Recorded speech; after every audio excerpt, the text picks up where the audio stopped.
প্রতীকী প্রতিবাদ হিসাবে 500 টাকা এই ব্যয় থেকে হ্রাস করা হোক। ধন্যবাদ মাননীয় স্পিকার। মোহাম্মদ নাজিবুর রহমান, পাবনা 1, আপনার সময় 3 মিনিট। আগে প্রস্তাবটি পাঠ করুন। ধন্যবাদ মাননীয় স্পিকার। আলহামদুলিল্লাহ, সাল্লাতু ওয়াসসালামু আলা রাসূলিল্লাহ। মাননীয় স্পিকার, আমি মোহাম্মদ নাজিবুর রহমান, সংসদ সদস্য পাবনা 1, প্রস্তাব করছি যে পরিকল্পনা বিভাগ বিষয়ে আলোচনা উত্থাপন কল্পে হিসাবের খাত 114 পরিকল্পনা বিভাগ শিরোনামাধীন 11 নং দাবি হইতে 500 টাকা প্রতীকী হ্রাস করা হোক।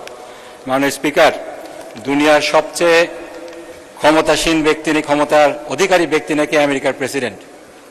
তিনিও যদি অতিরিক্ত অর্থ খরচ করতে চান, সেক্ষেত্রে কংগ্রেসের অনুমতি লাগে। সম্প্রতি ইরানের কেন্দ্রিক খরচের বিষয়ে তাকে কংগ্রেস ভোট দিয়ে বিল এনে তার খরচের যে বিষয়টা, অতিরিক্ত খরচের যে বিষয়টা ছিল, সেটাকে হ্রাস করেছে। এদিক দিয়ে তিনি বাংলাদেশের প্রেসিডেন্টকে ঈর্ষা করতেই পারেন। বাংলাদেশের প্রেসিডেন্টকে সংবিধানের 91 অনুচ্ছেদ অনুযায়ী যে ক্ষমতা দেওয়া হয়েছে, অতিরিক্ত খরচের ব্যাপারে ওনাকে কারোর কাছে জবাবদিহি করতে হয় না। তিনি খরচ করবেন, তারপরে এটা রবার স্ট্যাম্পের মতো সম্পূরক বাজেট হিসাবে সংসদে পেশ করা হবে। আমাদের পাশ করা ছাড়া আর কোনো উপায় থাকবে না। মাননীয় স্পিকার, এই বিষয়টাকে অ্যাড্রেস করার জন্য একটি আইন হয়েছিল, সরকারি অর্থ ও বাজেট ব্যবস্থাপনা আইন 2009।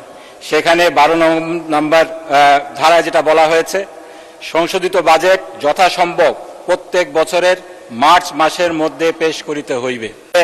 যথাসম্ভব এই শব্দটার অ্যাবিউজ করে, মিসইউজ করে বাজেট, সম্পূরক বাজেট কখনোই মার্চ মাসে দেওয়া হয় না। যথাসম্ভব বলতে কি বোঝানো হয়েছে, এটার যথাযথ ব্যাখ্যা দরকার রয়েছে। কেন সরকার মার্চ মাসে সম্পূরক বাজেট দিয়ে ব্যর্থ হলো? মার্চ মাসের পরে এপ্রিল গেল, মে গেল, 2টা মাসেও সম্পূরক বাজেট দিতে ব্যর্থ হলো। জুন মাসে এসে সম্পূরক বাজেট দিল।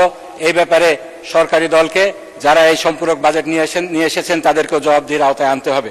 সেজন্য আমার প্রস্তাব রয়েছে, স্পেসিফিক প্রস্তাব।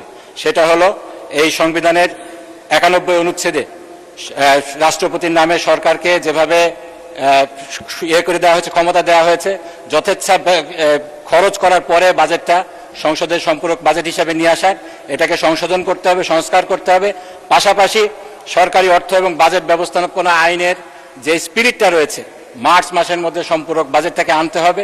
এখানে কোনো যে ধরনের এখতিয়ার দেওয়া হয়েছে, যথাসম্ভব এই ক্লজটার মাধ্যমে এটাকে উঠিয়ে সম্পূরক বাজেটকে মার্চ মাসের মধ্যে পাশ করে তারপরে অতিরিক্ত যে অর্থটা খরচ করার বিষয় আছে, সেটা সরকারকে করতে হবে। আমি সেজন্য যেটা বলছি, এটাকে যেহেতু এই খাতে 12,500 কোটি টাকা অতিরিক্ত খরচ করা হয়েছে, জাতি জানতে চায় এটা কোন খাতে খরচ করা হয়েছে।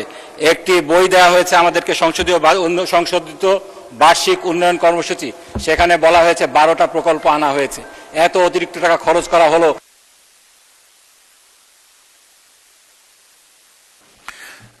1 মিনিটে কনক্লুড করুন।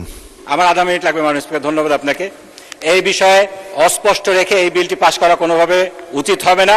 সেজন্য আমার যেটা প্রস্তাব, প্রতীকী প্রতিবাদ হিসাবে 500 টাকা এই ব্যয় থেকে হ্রাস করা হোক।